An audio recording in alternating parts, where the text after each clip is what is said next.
Bismillahirrahmanirrahim. Assalamualaikum warahmatullahi wabarakatuh. Waalaikumsalam warahmatullahi Pemirsa, wabarakatuh. sahabat NTB News yang berbahagia dimanapun Anda berada. Pada episode kali ini kembali lagi bersama dengan saya di podcast NTB News. Salam narasi perubahan. Oh, salamnya gimana? Salam narasi Narasi perubahan. Oke, baik, saudara-saudara sekalian, pada kesempatan yang berbahagia ini kita kehadiran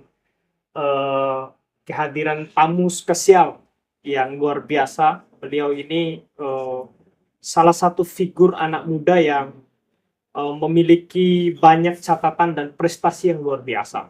Dan prestasi-prestasi ini tak jarang juga memberikan inspirasi bagi anak-anak muda, tidak hanya di daerah asalnya gitu ya, kampung asalnya, tetapi juga menginspirasi anak-anak muda di hampir di seluruh Indonesia gitu. Kita sapa dulu. Selamat datang Bang. Terima kasih. Podcast NTB. Terima kasih Bang Hair. Gimana kabar Bang? Sehat? Alhamdulillah. Alhamdulillah, syukur. Baik, pada kesempatan ini di episode kali ini kita akan bincang soal isu-isu NTB dan kepemudaan Bang. Oke. Ya. Sebagai salah satu aktivis Bang ya, kira-kira apa yang ini ya, ke depan ini kan kehidupan kita ini kan makin kompleks, makin kompetitif, dan persaingannya makin kuat lah Bang gitu ya. Kira-kira apa yang perlu dipersiapkan oleh anak-anak muda kita ini Bang untuk ke depannya? Iya. Makasih Bang Hair. Iya. Kita diajak ngobrol-ngobrol di NTB News ya. NTB News Bang. Luar biasa, ini satu kegiatan baru yang sangat positif kalau menurut saya. Ini bentuk kreativitas di era sosial media, di era revolusi ICT, Information Communication Technology. Jadi HR ini salah satu orang yang bisa menangkap peluang-peluang itu. Nah, HR ini sebenarnya sudah jadi inspirasi itu sendiri. Nah, saya dan tentu banyak anak-anak muda yang lain menurut saya perlu belajar daripada HR. Jadi menjadi aktivis ini kan bukan profesi, tapi aktivis ini satu perjalanan babak hidup aja. Ya. Karena banyak orang mendefinisikan aktivis ini macam-macam. Yang jelas dalam perjalanan waktu, ya, aktivis ini sempat mengalami pasang surut. Artinya dia menjadi satu entitas sosial yang dalam tanda kutip menjanjikan, dia juga menjadi satu entitas sosial yang justru sebaliknya. Nah, tergantung kita mau ambil dan mau ambil dari sisi mana. Itu tergantung bentuk-bentuk aktivisme yang akan kita laksanakan. Ada orang yang beraktivis sejak menjadi pelajar, ya, ada sejak jadi mahasiswa, kepemudaan, bahkan pasca sekolah, pasca mahasiswa dan kepemudaan. Ada yang bilang misalnya menjadi aktivis tergabung dalam organisasi pengkaderan, ada juga menjadi aktivis diplomatis, atau ada juga kemudian dia tergerak menjadi aktivis yang bekerja dalam pengawasan. Apapun itu, kalau menurut saya yang harus dimiliki oleh seorang aktivis itu adalah dia punya pikiran yang jelas, ya. Dia tahu tentang apa yang sedang dia lakukan dan untuk apa dia melakukan hal itu. Nah, sehingga dia jelas kalau dia melakukan ini, dia menjadi aktivis mahasiswa misalnya, ini endingnya seperti nanti. Nah, dia melakukan ini, goalnya apa, eksesnya apa, akibatnya apa. Nah, hal-hal semacam itu yang harus penting dimiliki oleh seorang aktivis. Jadi clear ideas. Jadi dia punya ide, gagasan, dan persepsi yang jelas, tidak ikut-ikutan. Iya. Ya, ada orang yang musim demo dia, ya, ada orang musim dukung. Jadi sehingga dia menjadi kalau dia tidak punya ide dan gagasan yang jelas, tidak punya persepsi yang jelas tentang dunia aktivisme, maka dia akan gampang terombang-ambing. Nah, itu yang paling penting. Saya katakan tadi aktivis itu punya masa pasang surut. Iya. Karena aktivis ini hidup pada ruang dan waktu yang berbeda. Sejarah aktivisme di Indonesia misalnya. Kalau pra kemerdekaan itu corak aktivismenya itu beda, Iya. ya. Orientasinya pun beda. Mereka orientasi perlawanan terhadap kolonialismenya itu yang kental. Kemudian pasca kemerdekaan tentu berbeda, ya.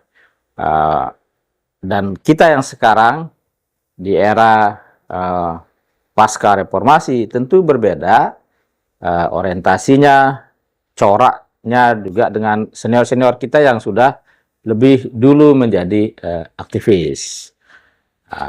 Peluang-peluangnya pun beda, tantangannya pun beda. Nah, itu yang mungkin menarik kita sama-sama nanti diskusikan. Misalnya dulu ya, seorang aktivis bisa dikatakan sebagai ada tagline aktivis pejuang dan lain sebagainya, karena muatan-muatan terhadap perlawanan terhadap kolonialisme atau perlawanan terhadap otoritarianisme itu kental.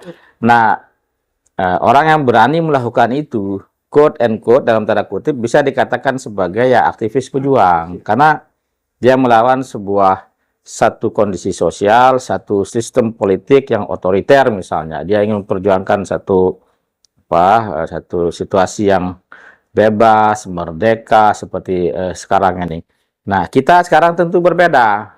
Karena semua sudah bebas, sistemnya sudah sangat terbuka, mendapat atribut-atribut aktivis pejuang itu kayaknya ya agak sumir-sumir lah, karena sekarang ini eranya sudah sangat terbuka. Pilihan isu, pilihan agenda kita pun sangat cepat sekali bisa berubah. Misalnya dengan adanya arus informasi yang sekarang ini misalnya ya, satu aktivis lingkungan misalnya, dia fokus pada isu lingkungan. Nah, dia melihat satu kerusakan lingkungan yang diakibatkan oleh aktor-aktor tertentu, state maupun non-state, baik itu kebijakan ataupun oleh pelanggaran terhadap hukum oleh aktor-aktor tertentu misalnya, terjadi di belahan provinsi yang lain di Nusa Timur misalnya. Nah, di waktu yang sama terjadi juga ada kerusakan lingkungan di belahan Indonesia yang lain, di barat, tengah dan lain sebagainya. Sehingga kalau aktivis itu tidak clear, dia tidak memiliki persepsi yang jelas, sehingga dia terombang-ambing mana fokus yang harus kita ambil nih, karena kita nggak bisa lakukan semuanya. Ya, kita harus fokus pada satu isu, satu lokus, sehingga agenda perjuangan kita menjadi menjadi efektif perjuangan kita. Atau misalnya aktivis mahasiswa ya, aktivis kepemudaan yang dia concern di urusan isu-isu anti korupsi misalnya. Di kampung halamannya banyak persoalan-persoalan praktek dugaan tindak pidana korupsi oleh aktor-aktor tertentu. Dia sedang tinggal di Jakarta, dia bingung nih, dia mau sikapi yang di Jakarta atau yang ada di Mataram. Nah, kalau dia aktivis tidak memiliki orientasi yang jelas, dia jadi bingung. Mana yang duluan nih? Di kampung atau di Jakarta? Nah, itulah pentingnya, makanya perlu harus ada ide, persepsi yang jelas, dan komitmen. Kalau kemudian kita bicara tentang pemuda ini kan memang banyak hal yang perlu kita bedah gitu ya. Di satu sisi juga pemuda ini kan perlu memiliki ya tidak hanya sebagaimana yang Abang bilang tadi, ya dia tidak hanya ikut-ikut, tapi lebih dia punya komitmen dan arah yang jelas kan begitu. ya pasca jadi aktivis itu yang paling penting kan begitu. Iya, iya. Oke, selain itu mungkin Bang, kita membaca di beberapa media, kemudian di apa namanya di khususnya kita bicara di Kota Mataram ini Bang. Hmm. Di Kota Mataram, di beberapa sudut Kota Mataram ini sudah terpampang wajah Abang kan begitu. Nah, Hmm. kebetulan saat ini eh, kami dari NTB News secara langsung ini untuk apa namanya menanyakan itu gitu ya. Iya, iya, iya. Bagaimana apa namanya dengan antusias warga masyarakat gitu ya. Kemudian di beberapa platform media itu sudah beredar nama Abang untuk maju sebagai Iya, iya. bakal calon wali kota Mataram gitu Bang. Bagaimana itu Iya. Bang? Ya, memang eh, saya ulangi ya. Iya, Jadi aktivis itu memang harus punya ide yang gagasan yang jelas, atau aktivis itu punya idealisme, iya. ya. Nah, apa namanya, mereka-mereka yang besar di organisasi pengkaderan Iya, itu dia memiliki peluang untuk mengabdi pasca pasca. melewati proses masa pengkaderan itu di banyak pos-pos atau banyak ruang-ruang pengabdiannya. Iya, Ya, dia bisa menjadi profesional, dia bisa menjadi ikut berkontestasi di politik. posisi-posisi politis, dia juga bisa menjadi ngambil di ruang-ruang ekonomi dan bisnis misalnya. Nah, itu pilihan-pilihannya.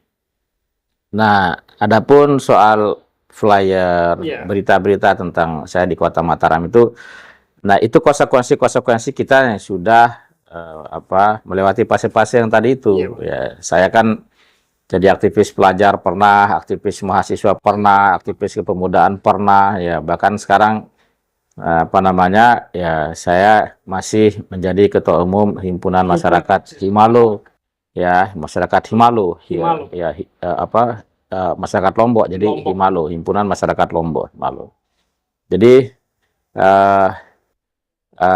setelah kita digembleng, dikader di organisasi, ya, nah, karena ditanamkan spirit mengabdi itu. Kemudian sekarang kita mencari ini ruang-ruang pengabdiannya di mana, ya. Nah, saya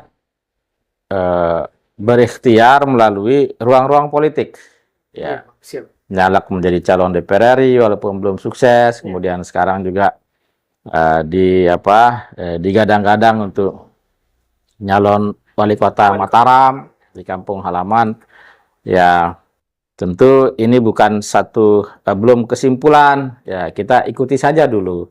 Ya, bagi kita yang aktivis ini, pengabdian itu tidak boleh berhenti gitu loh. Jadi pencarian untuk ruang-ruang mengabdi itu ya jangan berhenti sampai di situ. Gagal sekali nyalek, ya jangan berhenti, coba lagi yang lain. Tapi tetap paradigmanya itu adalah paradigma pengabdian gitu loh. Ini bukan soal semacam job seeker. Kita nih bukan nyari pekerjaan, ya bukan, tapi ini mengabdi. Kalau memang nanti partai politik memberikan kepercayaan, kemudian masyarakat memberikan kepercayaan, ya why not. Tapi kalau enggak pun ya kita kembali lagi menjadi aktivis seperti sekarang. Ya, baik Bang. Artinya kan beberapa informasi, isu, suara hati masyarakat, sebagian besar masyarakat Kota Mataram ini kan mengusung nama Abang sebagai bakal calon wali Kota Mataram. Ini kan benar adanya kan begitu ya Bang. Kalau kemudian Allah mengijabah itu Bang, dan akan jadi nyata nantinya gitu, keberadaan Abang sebagai bakal calon wali Kota Mataram, kira-kira apa yang visi apa yang kemudian Abang angkat di situ untuk mengabdikan diri sebagai wali kota Mataram? Ya, memang tugas kita itu adalah menyempurnakan apa yang sudah ada. Yeah. Ya, membuat apa yang sudah dilakukan sekarang kita perbaiki dan kita tambah lagi. Sempurnakan lah ya Bang. Ya, dalam banyak sektor tentu kita harus memberikan apresiasi terhadap pemerintahan yang ada Iya. di Kota Mataram. Ya, kita lihat sekarang itu sektor pelayanan publiknya juga cukup bagus ya sekarang itu. Kemudian pembangunan SDM-nya juga bagus, pembangunan sektor ekonominya juga bagus. Kalau tapi menurut saya ada hal yang perlu harus ditambah. Iya. Pembangunan politiknya, ya. Pembangunan politik itu maksud saya di Kota Mataram itu kita tidak menemukan seperti kita yang di Jakarta, Iya, betul. ya, atau di tempat-tempat lain. Ya, kalau kita lihat misalnya di sosial media, di grup-grup WhatsApp, Iya. kita ini para aktivis atau mereka-mereka yang concern dalam isu politik dan pemerintahan, itu lebih banyak membicarakan mengenai pemerintahan tingkat provinsi. Tingkat provinsi gitu ya. Ya, sangat jarang sekali membicarakan tingkat kota. Tingkat kota. Padahal padahal pemerintahan itu dimanapun, baik tingkat pusat, provinsi, kota, kabupaten itu Iya. memang harus dibicarakan, harus dikomentari, harus dievaluasi oleh semua masyarakat, semua kalangan. Apalagi kita oleh aktivis. Nah, itu yang saya lihat pembangunan politiknya itu yang kurang. Saya nggak tahu itu kenapa. Nah, kalau saya nanti kemudian diberikan kepercayaan itu, kita hidupkan itu suasana itu. Kita menginginkan satu pembuatan kebijakan di Kota Mataram itu melibatkan banyak pihak, ya. Walaupun sudah ada pemerintahan itu di mana-mana sudah ada perangkatnya, ada UPD-nya, ya. Ya, tetapi di Kota Mataram itu, di kota manapun itu tempat berkumpulnya orang-orang pintar, orang-orang terdidik, ya. Itu epicentrumnya pasti di kota-kota, ya. Dan saya yakin termasuk di Kota Mataram. Nah, tentu orang-orang pintar yang tinggal di Kota Mataram itu punya pengalaman, punya pengetahuan yang menurut saya perlu kita dengar juga, gitu loh. Nah, itu ruang harus kita buka. Makanya tempo hari itu saya bilang, andai kalau saya jadi wali Kota Mataram itu, paling pertama pembangunan politiknya. Ya, kita ingin dekatkan pendopo kita itu menjadi ruang publik baru. Jadi para aktivis, para akademisi, atau siapapun itu yang merasa punya ide gagasan baru, pengalaman baru, dan perhatian terhadap Kota Mataram, kita berikan ruang untuk kita diskusikan di pendopo itu. Nah, mimpi saya itu seperti itu gitu loh. Nah, melibatkan mereka lebih maksimal. Itu gagasan yang cukup menarik, Bang. Gagasan pembeda gitu ya, bukan berarti menutup ruang atau menutup mata dengan apa yang sudah dicapai oleh Iya. Nggak boleh kita menegasikan apa yang sudah dikerjakan oleh para pendahulu. Oke, baik. Selain itu, Kota Mataram ini kan menjadi salah satu sentral di Provinsi Nusa Tenggara Barat, Bang. Di situ kemajemukan itu ada gitu ya. Lalu kemudian sentral kota pendidikan gitu ya. Kan dari Pulau Sumbawa gitu ya, banyak berdatangan, bahwa tidak hanya dari Pulau Sumbawa, ada juga dari Jawa, dari berbagai belahan provinsi lain datang kuliah di Kota Mataram, ya. Pusat-pusat ininya. Nah, selain merubah mindset politik tadi, Bang, gitu ya. Kalau kemudian kita tarik dari segi pendidikan gitu ya, kalau Abang nanti misalnya kalau Allah mengijabah untuk berada di Kota Mataram gitu ya, melihat pendidikan di Kota Mataram saat ini tuh ide-ide apa yang kemudian nanti kira-kira Abang lakukan gitu? Ya. Kalau sektor pendidikan ini ya secara jujur memang kita bersyukur pasca reformasi itu intervensi negara itu sangat besar.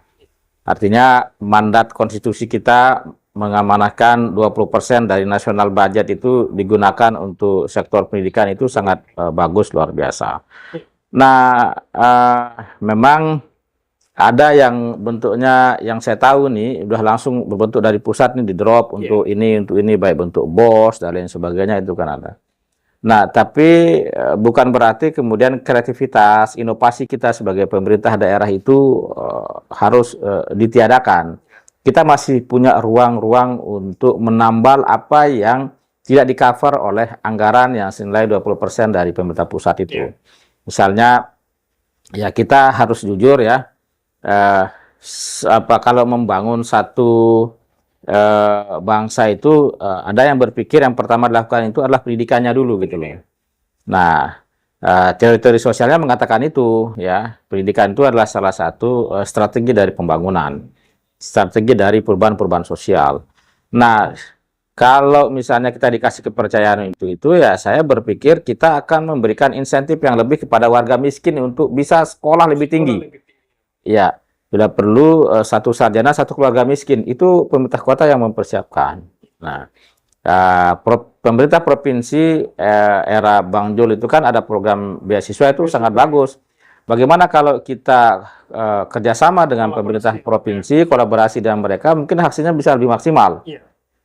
Ya, kita berikan insentif tambahan bagi keluarga miskin yang asli Mataram untuk bisa menempuh pendidikan yang lebih tinggi.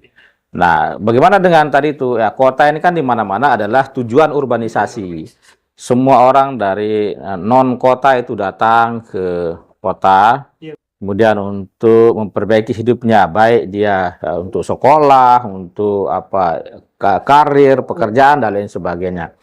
Nah, kita tidak akan membeda-bedakan antara mereka yang pendatang juga termasuk mereka yang asli Kota Mataram. Kita akan memberikan porsinya masing-masing. Seperti tadi saya bilang, perlu sinergi dan kolaborasi dengan pemerintah provinsi yang punya program beasiswa itu. Ya kan? Jadi jangan sampai kemudian nanti orang yang datang ke Kota Mataram, anak pintar, kan tidak semua orang kaya yang anak-anak yang misalnya dari Bima Sumbawa itu yang kuliah itu kan tidak semua orang kaya. Kita akan carikan formatnya supaya bisa membantu teman-teman yang seperti itu juga gitu loh.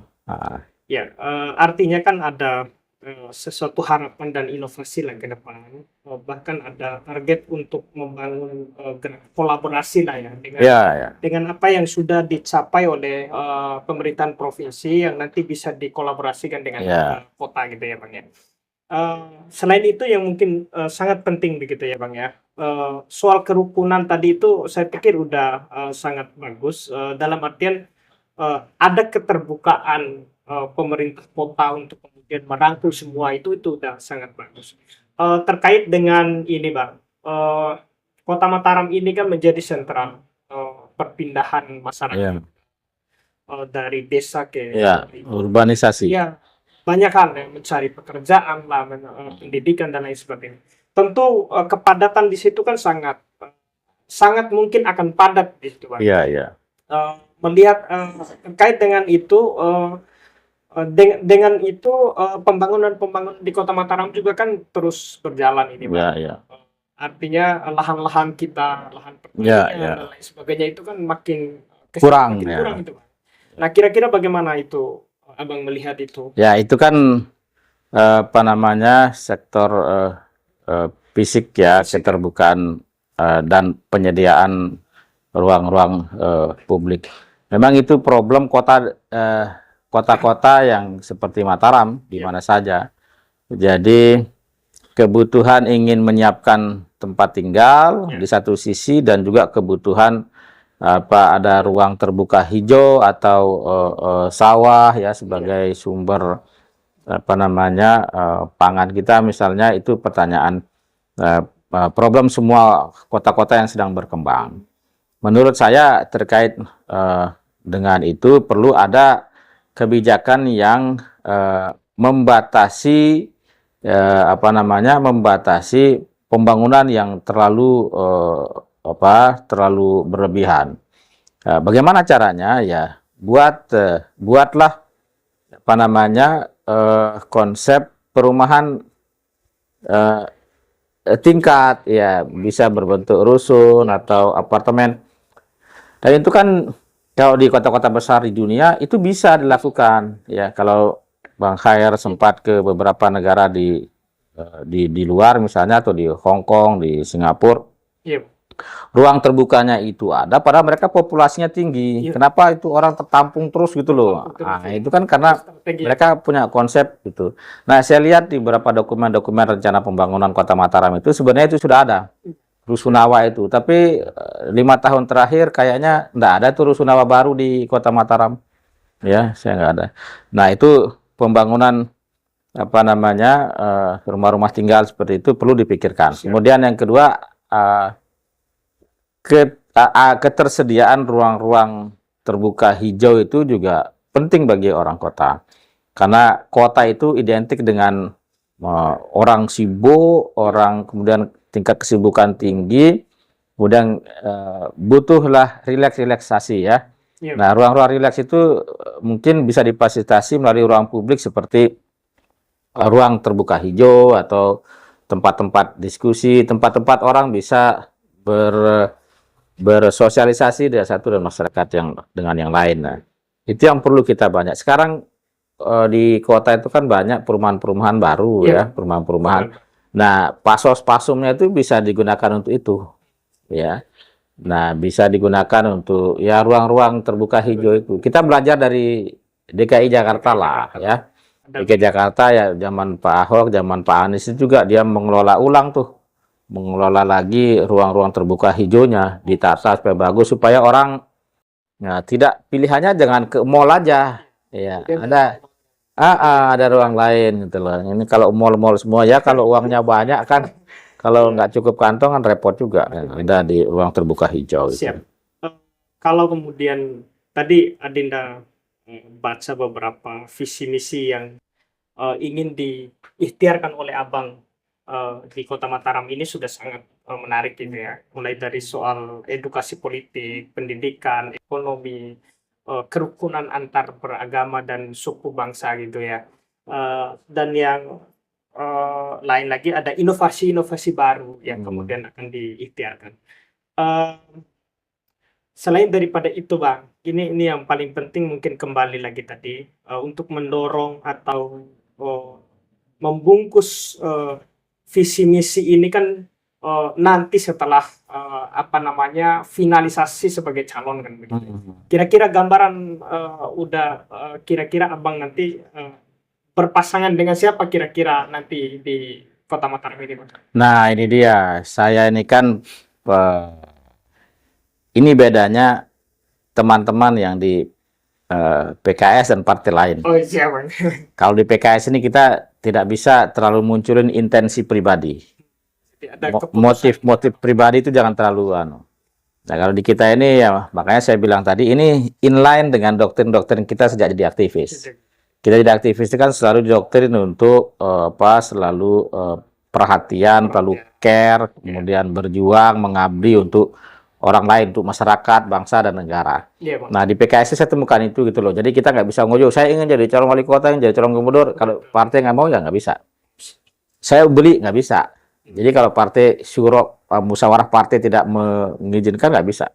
Jadi dia harus sejalan. Makanya tugasnya itu adalah saya memantaskan diri saja, mempersiapkan diri. Kalau memang nanti partai menganggap saya pantas untuk jadi wali kota, ya partai insya Allah akan memberikan rekomendasi. Ya, tapi kalau enggak ya itu. Nah, yang jelas kalau pada saatnya nanti memang saya diberikan rekomendasi untuk itu, kepercayaan untuk calon wali kota, saya sudah siapkan rencana-rencana program kerja yang pro kerakyatan. Siap. Ya, mungkin ada yang sudah ada dibuat oleh pemerintahan yang sekarang. Ya, kita juga akan melengkapi kalau yang sudah ada. Tapi kalau yang belum ada ya kita coba tawarkan yang baru lah kalau lebih begitu. Oke, baik. Berarti kita masih menunggu keputusan Majelis Syuro ya, Bang ya? Bukan begitu, saya nunggu keputusan partai. Keputusan partai ya. Keputusan. Mudah-mudahan sesuai dengan yang diharapkan oleh kita. Iya, amin.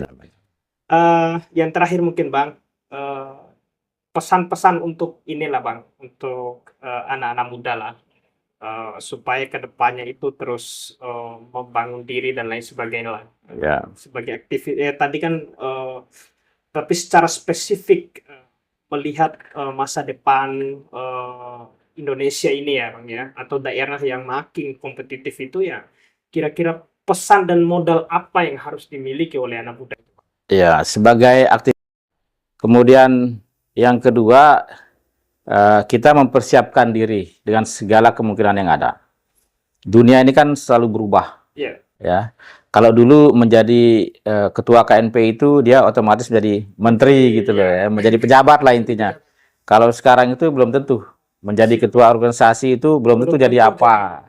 Ya harus berjuang juga. Makanya tugas kita itu mempersiapkan diri, memantaskan diri kita ini menjadi apa. Kalau punya keinginan profesional ya pantaskanlah diri untuk menjadi profesional. Kalau punya keinginan menjadi pejabat publik, pantaskan diri, siapkan diri untuk jadi pejabat publik. Dan so on dan selanjutnya gitu loh. Ya. Artinya kan sebagai anak muda harus mempersiapkan diri, ya mulai dari skill-skill pribadi, kemudian jaringan dan lain sebagainya itu perlu Ya, dipersiapkan, ya. Bang.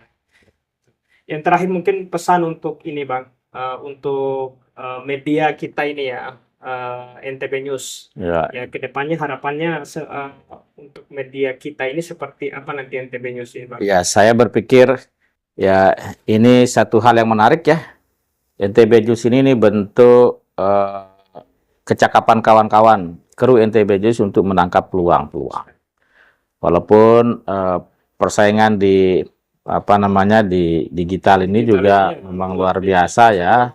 Tidak seperti masa awal-awal dulu kita menjadi YouTuber atau pemain-pemain seperti ini itu udah sesuatu yang sangat luar biasa. Kalau sekarang kan memang harus jatuh bangun juga ya. Ya butuh konsistensi dan persistensi ya. Ya, dinamikanya dilewatin ya terus aja jalan, nanti kan ada kurang-kurang kita lengkapi sambil jalan. Nah, itulah. Ya mudah-mudahan NTB News bisa bisa menjadi satu media alternatif bagi kita masyarakat NTB khususnya dan Indonesia pada umumnya nanti. Amin. Oke. Baik, sahabat NTB News, barangkali mungkin itu bincang-bincang kita terkait dengan kepemudaan ya, dan mudah-mudahan apa yang sudah didiskusikan itu tadi, pesan-pesan moral, pesan-pesan spiritual yang sudah disampaikan oleh Kakanda Karman ini bisa diserap dan bisa dijadikan sebagai referensi oleh anak-anak muda kita. Ada salah satu bahasa bijak dari Buya Hamka ya, kalau hidup sekedar hidup itu ya Binatang pun bisa hidup gitu. Artinya sebagai anak muda harus punya referensi, harus punya mental kesiapan diri untuk menghadapi tantangan-tantangan ke depannya. Terima kasih, jumpa lagi di episode selanjutnya. Kurang dan lebihnya kami mohon maaf. Assalamualaikum warahmatullahi wabarakatuh. Assalamualaikum warahmatullahi wabarakatuh.